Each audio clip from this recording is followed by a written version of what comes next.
Thank you. Be impeccable with your words.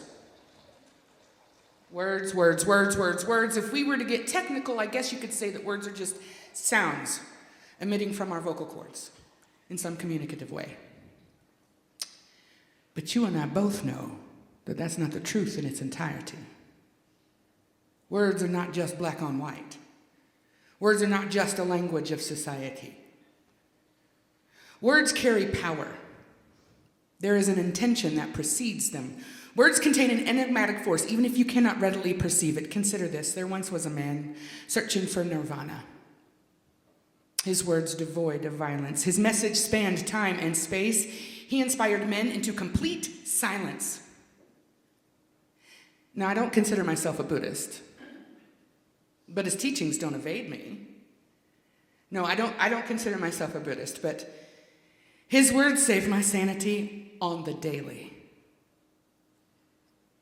And then there was a man of Nazareth who gave hope where none was expected. He made them see beyond the Pharisees, beyond the pain that was inflicted. He was a master manifester, a bringer of light, a lover of love, a giver of sight. And I do not consider myself a Christian because of what that word has become and how that makes me feel. But I do strive to be Christ-like because that man used his words to heal. And then there was a woman who had so many things to say. She could make the most calloused of men fall to their knees and pray. But her voice was kind and gentle, and her words could bring her people home. But if anyone were to ask, she'd reply, "These words are not my own." Now, I'm not a Catholic, and a Catholic I will never be. But Mother Teresa's words will always comfort me. And then there was a woman, my favorite. She used her words to teach. She gave children confidence. She taught them how to sing. And all of her words had a childlike glow that anyone could borrow. And everyone knew that she came in love, and so everyone would follow. Now this woman came, and she taught, and she loved, and she loved, and she loved, and then she left. But she left her words in song. And she made me who I am today. This woman was my mom. And then there was a man, small in stature, round face, who inspired an entire nation to exterminate an entire race. They starved them. They worked them. They were gassed. They were shot. They were burned. And this man never lifted a finger to do it. Adolf Hitler only used his words.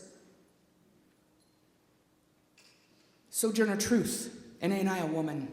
Martin Luther King, I have a dream. Ask not what your country can do for you. We hold these truths to be self-evident. Namaste, amen, so mote it be. Yes, we can. I'm not asking for a dissertation on the life and times of each individual. I'm not asking for your opinion. I'm talking about the words. The words, and the power that lies within them. Listen, words can talk a man off a ledge. Words can pull a woman up from the ashes. Sticks and stones may break my bones, but words can burn like acid. Men, women, and children have scarred and maimed themselves, taken their own lives because they could only see what they'd heard. So I beg of you, when you're communicating with another soul, or even with yourself, please be impeccable with your words.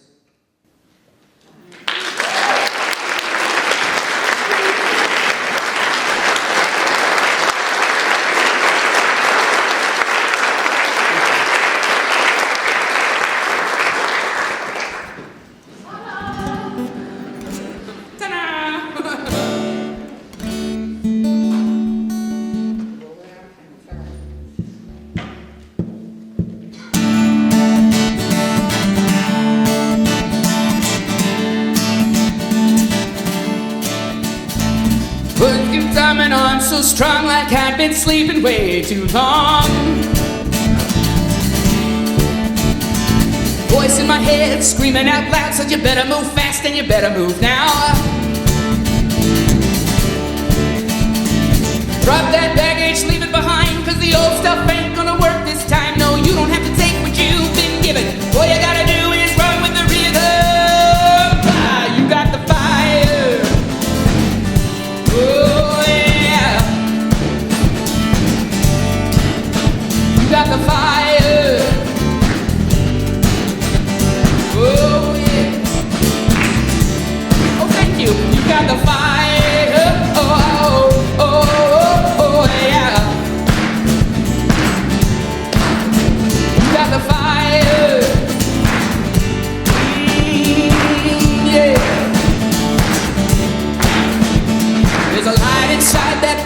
bright, it can cut right through the darkest night.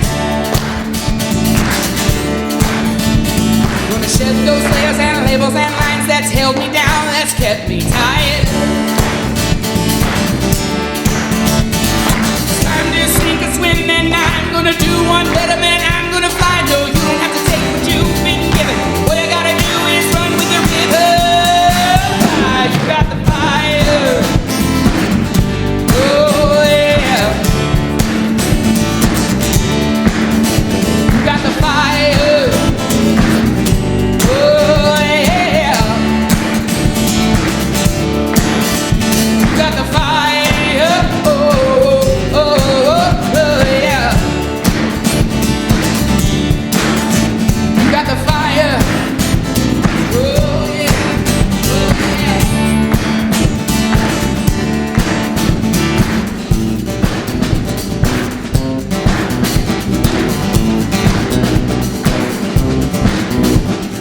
All my artists gather round. Bring your colors, bring your sounds. You got the fire. All my drummers bring the beats. Bring all the dancers to the streets. You got the fire, yeah. Poets, painters, magic makers, storybook writers, and daydream designers. Oh, people start listening, 'cause I've had a vision. People start listening, 'cause I've had a vision. And love, love, love, love, love, love, love's gonna rule this world. Yeah. Got the fire. Oh, yeah. Got the fire. Oh, oh, yeah.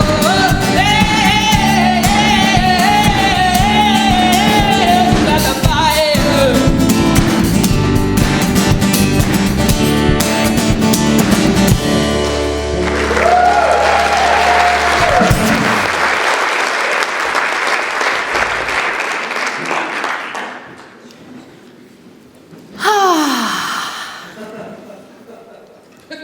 I'm so glad I asked you to come here. I'm really glad. And you said yes.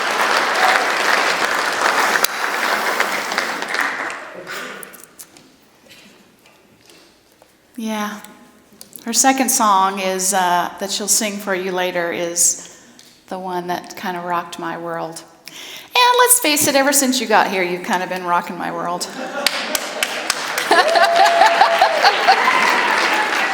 Yeah, thank you for you. Despite all your funny antics, you have really encouraged me to step out of my comfort zone a little bit and to step into my power and get comfortable with it. That's what I'm talking about. All right, you got the fire. Oh yeah.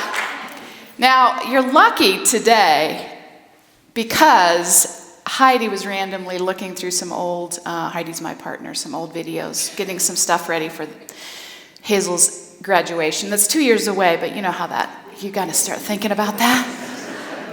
And there's this 13-second video of me doing, what do you call that? Karaoke, thank you, to 9 to 5. And one of these days, if you can fix the lighting, I'll show it to you, because I've got a real solid dance move at the end of it that really, I was like, wow, look at me. So when we thought about like spoken word, I thought, well, I won't give it to you as a serious indication of my talent, but maybe someday for like outtakes, I'll share it with you. Yeah, I bet it's gonna come up. Okay. So this is going to be a little bit of a hard pivot to a 14th century Julian of Norwich, who I'm bringing to you today as a mystic from the 14th century whose wisdom really has a timely message for us still today.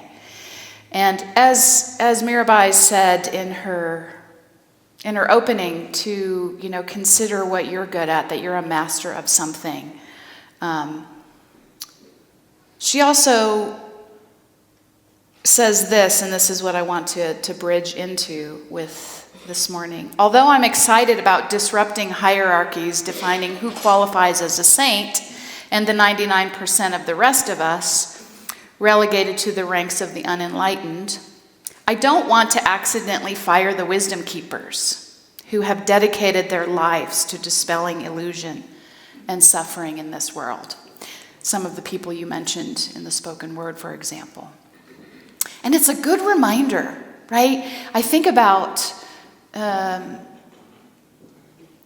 people who have had a connection, a vision of an experience that was so profound that all they can really do is share it with the world. It's so all-encompassing. It's so meaningful. It's so beautiful that they want everyone to know it, to share in that joy and in that beauty. And in the knowing, I think what I think of most of when I think of the mystics, and certainly the one we're speaking of today, is that they not only inspire us, but they give us hope in times where we might be like, really? How do I find hope, right? So Julian of Norwich is our example today. And I just invite us to consider the insight of great hope that she offers us. She was a medieval English Catholic anchoress. Anyone know what that is besides Marietta? Besides Doris? No, you can tell me. They lived in between the church and the community so that the people could approach them and they could be part of the church. Right. In what you could say almost like a small prison cell. I don't think that's how they sold it, but it wasn't big. It was really, a small little vestibule on the side of the church. Her writings, now known as the Revelations of Divine Love, are the earliest surviving English language works attributed to a woman. She also was unique in her time for bringing a female voice to God, even referring to God and Jesus as mother, interchangeably with father. So ahead of her time there for sure. And we should mention that living in the 14th century England was wrought with challenges. It was in the midst of the 100-Year War. 100-Year War. Come on, people! On top of peasant revolts that were occurring in her town, resulting in killing and burning and raping and all sorts of pillaging going on. And then, of course, the Great Plague, known as Black Death or the bubonic plague. It's going to get lighter. Don't leave yet.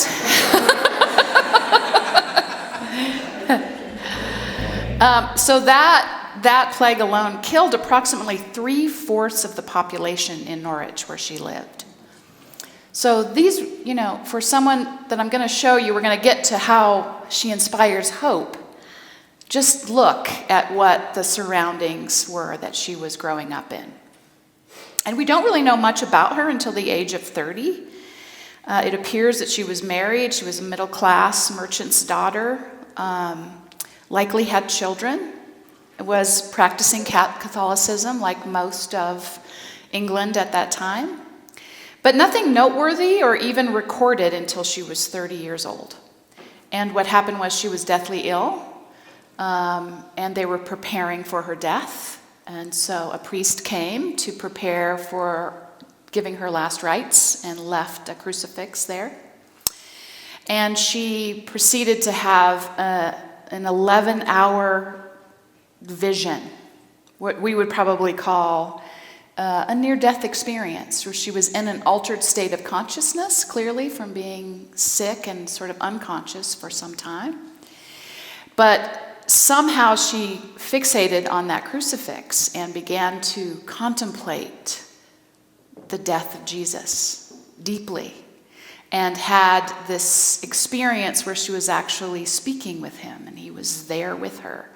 And she was, for 11 hours having this interaction. Needless to say, she did live. She lived to be 70-some years old, which was sort of unheard of at that time, given all that I've just told you. And she spent the rest of her life trying to understand those visions and sharing them. And the overarching message that she got, again, at a time when life was very challenging, and certainly the church was teaching very much from the Old Testament, the Hebrew Bible, of the wrath of God, right?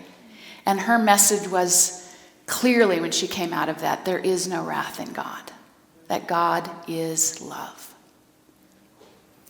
So, yes, you can clap. So we, homage to Julian, right, who is part of our creed that we say every Sunday, God is love.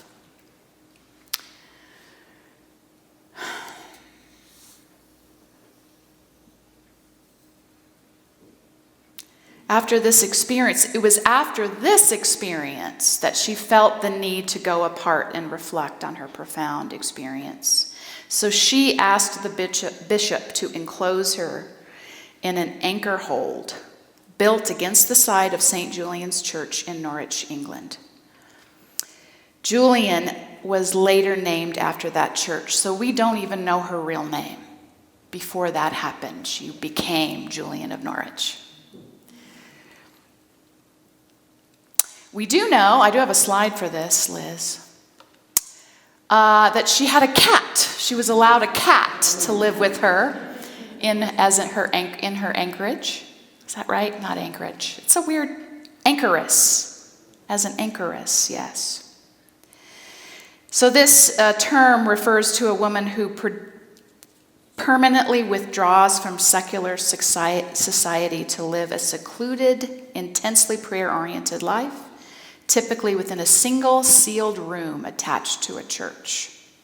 She had 2 windows, one where she could witness the Mass and the other where she could be available. People would just come and talk to her and ask for prayer, ask for advice, ask for insight. She was very accessible to the public. Theologian Matthew Fox describes Julian as a mystic for our times. He highlighted her writings during the COVID-19 pandemic, living as she did through the Black Death. He writes, "A time of crisis and chaos, the kind that a pandemic brings, is, among other things, a time to call on our ancestors for their deep wisdom. Not just knowledge, but true wisdom is needed in a time of death and profound change. For at such times we are beckoned not simply to return to the immediate past, that which we tend to remember formally as getting back to normal, but to reimagine a new future, a renewed humanity, a more just and therefore sustainable culture, and one even filled with joy. Julian of Norwich is one of those ancestors calling to us today." I know many of you get Father Richard Rohr's reading that he sends out. He sends out a meditation every day. And all last week was on Julian. And I didn't mean that, but I was like, oh, that helped my research, didn't it? There it is, right there. Some great writings illuminating her work. She wrote in what was called Middle English. I didn't look that up. I'm guessing it's between lower and higher English. She made a point of saying that she did not speak Latin, which was predominantly what was spoken in the Catholic Church at that time. Why did I say that? Middle English. Oh, so if you read it, it can be a little hard to read, right? That's why you have people like Mirabai Starr who read it and absorb it and put it into modern language. Mirabai's done a fantastic job with several of the mystics doing that. Matthew Fox, back to Matthew Fox, he says this: "What is remarkable about her life and teaching is that instead of yielding to despair or blame, she sought out in depth the goodness of life and creation. Indeed, she established her entire worldview in the sense of goodness and the sacred marriage of grace and nature, as a sense of God in nature. And Father Richard Rohr says, like all mystics, she realized that what Jesus was saying about himself, he was simultaneously saying about all of reality. So Mirabai says this when she describes how Julian's positive experience of God sustained her when things were not well in the world around her. The medieval English anchoress Julian of Norwich bequeathed us a radically optimistic theology. She had no problem admitting that human beings have a tendency to go astray. We rupture relationships, we dishonor the divine, we make unfortunate choices, and we try to hide our faults. And yet Julian insists, all will be well. All will be well. And every kind of thing shall be well. That's the famous statement of hers, which if you go forward, I've got it on a slide because I'd like us to take it in. So one of the things, I didn't read all the Middle English that she wrote, but the main thing that stood out to me from what I did read was that she was sort of, in this conversation with Jesus, sort of obsessed with sin. Like, because the culture was obsessed with it, the Catholics at that time, were constantly talking about our sinful nature. And so she was like, why in the world would this all-knowing, all-powerful God let us roll around in all this sin? And Jesus' response was, even in your errors, which is really what we're talking about here, our errors, we're not inherently wrong. We make erroneous choices and judgments, yes? Even in that, he was said to have told her, it is meant for the good. Even as you make a mistake and a misjudgment, if you recognize that you've done that, then you are made wiser for it. You make a new choice. So even in your misknowings and your misunderstandings and your missteps, there is opportunity for you to grow. And to grow in the capacity of yourself to embrace yourself, even in your mistakes, to offer yourself compassion and love and grace.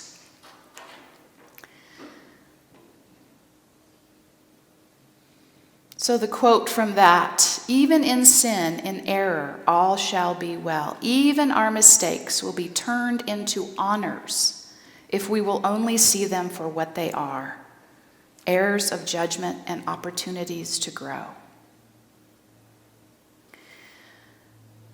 So I want to just give us a little time.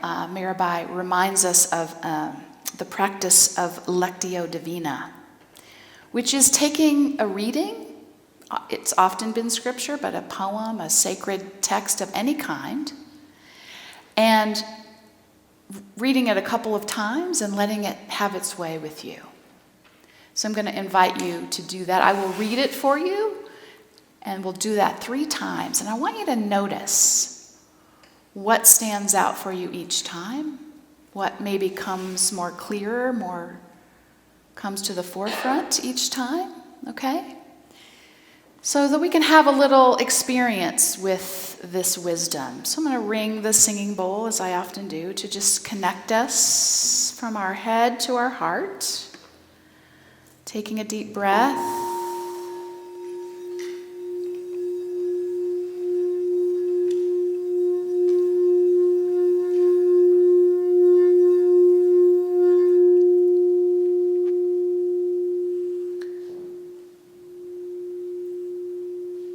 Invite you to take these words into your heart. So as much as you can, just slow your mind down, open it to this experience. Again, feeling your feet on the ground, your back supported, letting yourself be right here, right now. connecting with this wisdom and noticing where it takes you in the silence. All shall be well, and all shall be well, and all manner of things shall be well. For there is a force of love moving through the universe that holds us fast and will never let us go.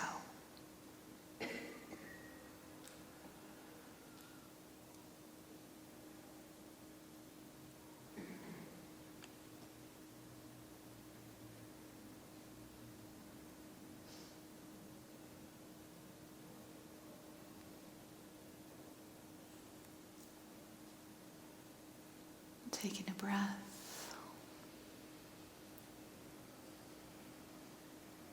All shall be well, and all shall be well, and all manner of things shall be well. For there is a force of love moving through the universe that holds us fast and will never let us go.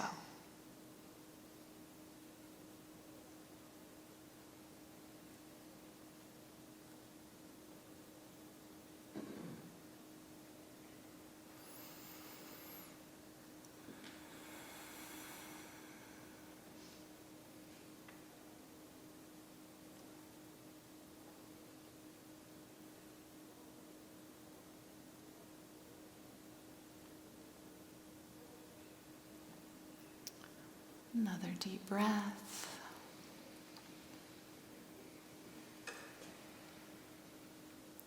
All shall be well, and all shall be well, and all manner of things shall be well. For there is a force of love moving through the universe that holds us fast and will never let us go.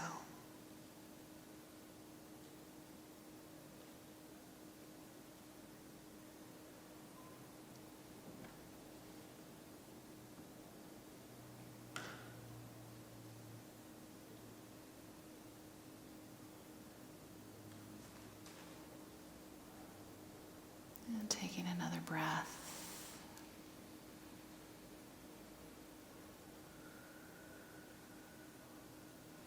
Bringing your awareness back to this time and space. Because you are all mystics, see what I did there? I would like you to share with your neighbor something that occurred for you during that experience. What stood out for you, what went deeper for you. Everybody who wants to participate, please find a partner.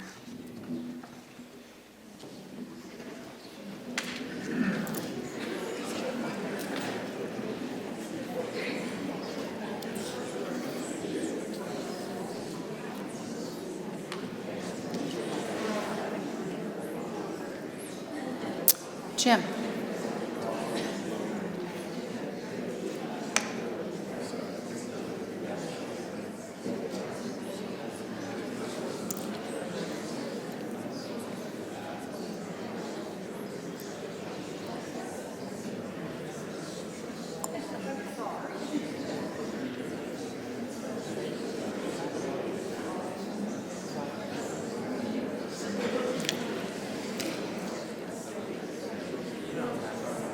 I don't. Yeah, would you go see if Gail wants to talk?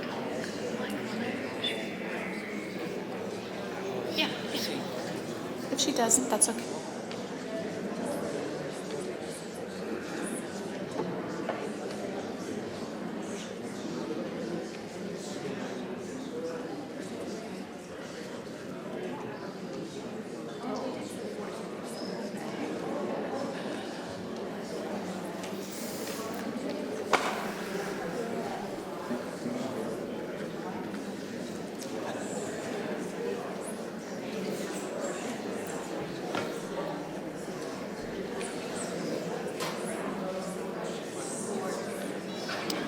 All shall be well. All shall be well. And all manner of things shall be well. For there is a force of love moving through the universe that holds us fast and will never let us go. Look at you all. Can't even stop your mystic selves. I'm curious I know you're wrapping up, which is fine. Did going through it a couple times in a row impact what you got out of it? Thank you. And this is an invitation for you to do this in your life. In the newsletter, I made note of, one of the things we can do to just bring the prompts and the beauty and the joy and the hope into our life is to have these things around, to remember those poems that we love, or that favorite piece of music that brings us to our knees or brings us joy, and play them. I had a soundtrack playing the other day. I was like, I made this playlist like 10 years ago and I never listened to it, and it's amazing. Just to kind of get me back connected, right? So I encourage you to, and I've asked you to share with me, if you have a poem or a favorite song or a piece of art, to email it to me. I'd like to share it with the whole group on Sundays, but I'd also just like to know.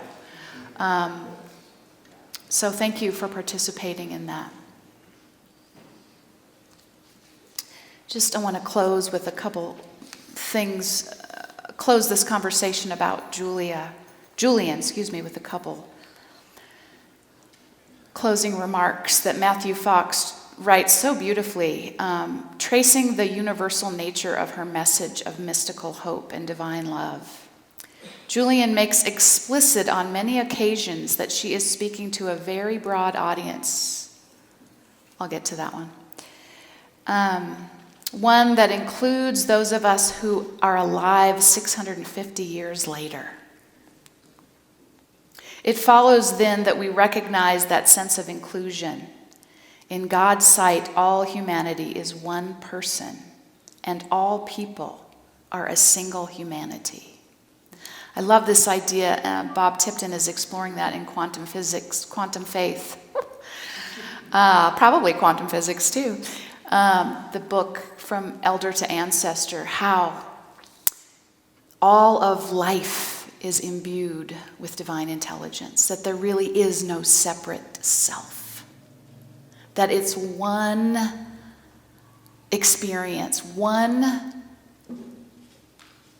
spirit, if you will, expressing through all of life.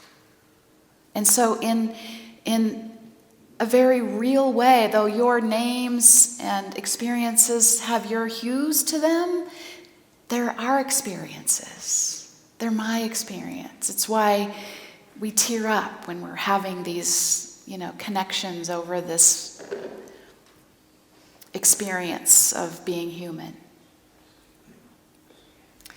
So when Julian says all, she means all. This would include, in our time, all versions of Christians, all Jews, all Buddhists, Hindus, Taoists, Muslims, goddess worshippers, those of indigenous religions and faiths, and those of no religion, whether agnostic or atheist. This was how ecumenical she was. And all of this in the 14th century, no less. So look her up. See if you want to read more about her. I would highly recommend it. The other person that Mirabai spoke of that I had not heard of, so I looked her up as well, is Anna. I even listened to how to pronounce it. That's right. Say it again. Anandamayi Ma. Thank you. She was, there's her dates, 1896 to 1982. Known as an Indian saint, teacher, and mystic. She was revered as an incarnation of the Hindu goddess Durga. And in 1922, at the age of 26, she enacted her own spiritual initiation. I think this is why I was like, tell me more. She explained that the ceremony and its rites were being revealed to her spontaneously as they had been called for. And she later stated, as the master, I revealed the mantra, and as the disciple, I accepted it. Right? As the guru, as the master, I revealed the mantra. And as the disciple, I accepted it. So she turned within. She felt her own spiritual authority and did not need to have that be put upon her by anyone in some hierarchical power structure. She felt that she was called herself. So we have a quote by her as well that I'm going to invite us to consider. Taking a breath. And again, just recognizing and let's just take a moment to offer gratitude for these wise ones who set their whole life apart. They are not going to Costco. They're not going to the reservoir. They're not, making millions of dollars, or many of them even having families. They are called to explore this thing called divine light and life and love so fully with their whole life. Yes, to know it for themselves, and then they are just called for anyone who will listen to hear it for themselves, to have it be moving in themselves. So the quote that we're going to work with from her is, you take a breath and invite this wisdom to have its way with you this morning. So long as one believes that true happiness can be had in this world without searching within, one will remain in bondage.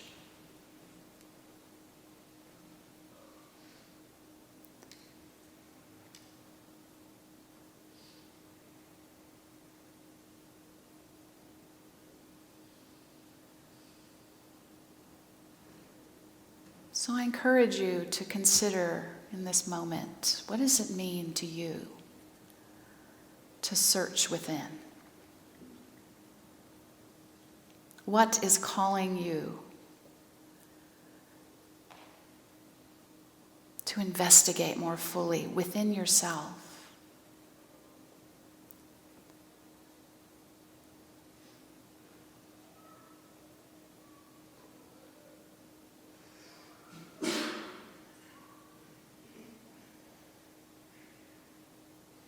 And as we began, I remind us all that we are all a master of something.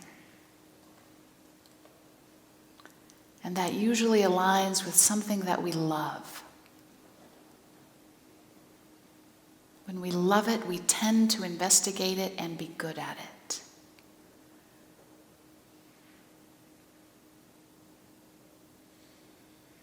So what are you a master of? What gift are you here to give the world?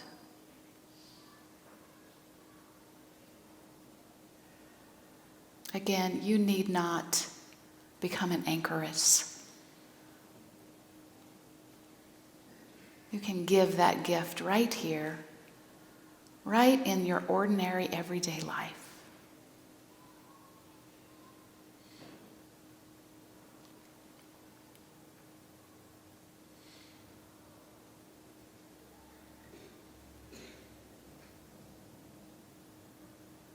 So long as one believes that true happiness can be had in the world without searching within, one will remain in bondage.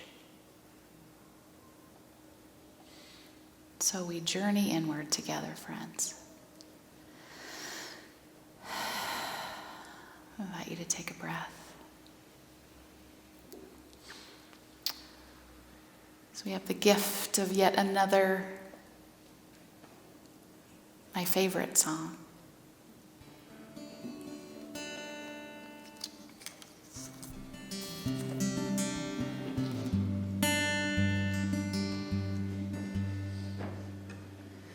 You feel a burning in your chest.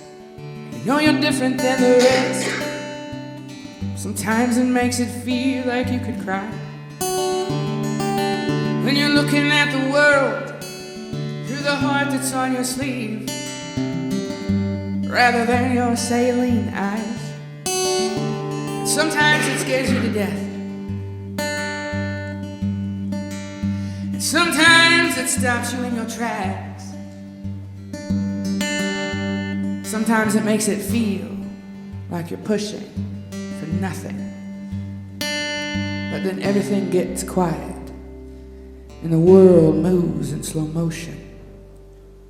And that little voice inside you whispers, do something. This is your call. You're called to be the one who will inspire. A mountain star by you that shines brighter than the sun. And you will not waver. You will stand tall. You will be brave. You're gonna be the difference between loving and resistance. So hear me when I say, you are able, you're willing, you're strong, and this is your call.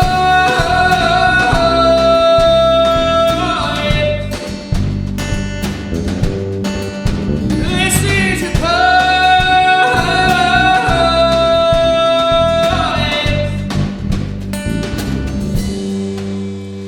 You hear the thunder in your voice. You know you have no other choice but to open up your mouth and just let it fly. When you look down at your hairs and you know the best laid plans are the ones that push you up from deep inside. They'll try to make you believe, but you cannot question what you see. That you should just lay low. But no one's ever sown a seed without breaking up the ground, and no one's ever made history by settling for status quo.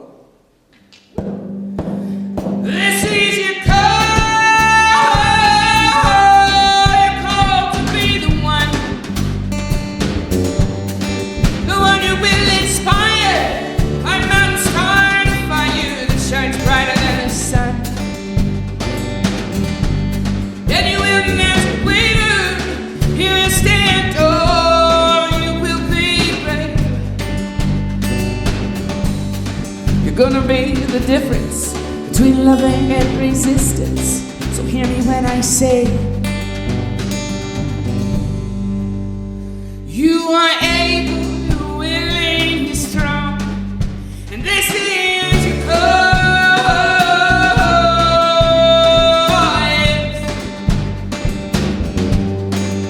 This is your call.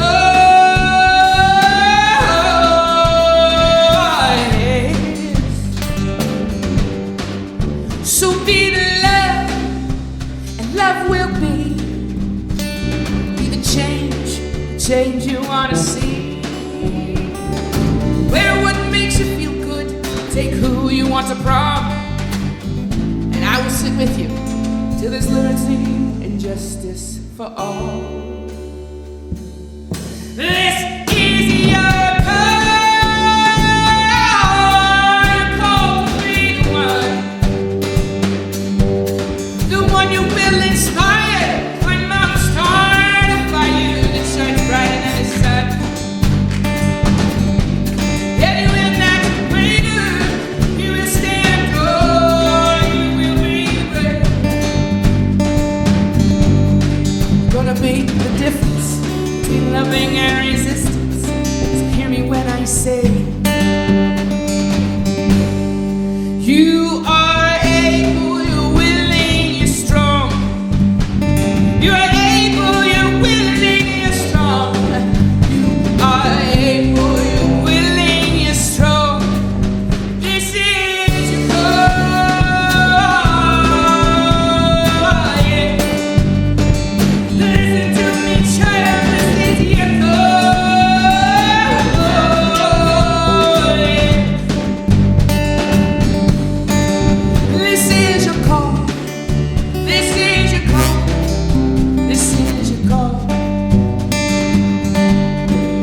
This is your call.